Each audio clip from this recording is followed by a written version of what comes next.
Reels కోసం ఎంతకైనా తెగిస్తారా? Likes కోసం ఎంత లోతుకైనా దూకేస్తారా? ఇదేం పిచ్చిరా నాయన. ఒకడేమో పైనుంచి కిందకు దూకేస్తాడు, ఇంకొకడేమో మంటలతో ఆడుకుంటాడు, ఇంకొందరు ఉంటారు మరీ దారుణం.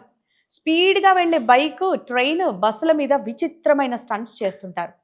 కొంచెం అటు ఇటు అయినా చావు కళ్ళ ముందు కనిపిస్తుంది. ఇలాంటివి చాలా జరిగాయి. ఎన్నో దారుణాలు చూశాం.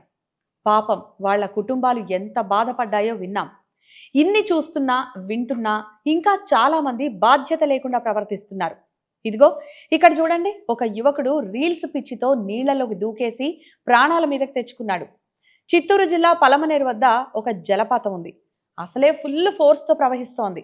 దాంట్లో దూకి ఏదో ఘనకార్యం చేసిన వాడిలా బిల్డప్ ఇద్దామనుకున్నాడు. కానీ ఏమైంది? పాపం అందులో నుంచి బయటకు రాలేక కొట్టుకుపోయాడు.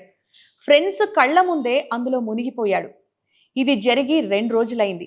ఆ యువకుడి ఆచూకీ ఇంకా దొరకలేదు. ఇప్పటికైనా ఆపేయండిరా బాబు, ఇలాంటి స్టంట్స్ మానేసి ఈ ధైర్యాన్ని అవసరమైన దగ్గర చూపించండి. అంతేకాని ఇలాంటి పిచ్చి పనులు మాత్రం చేయకండి ప్లీజ్.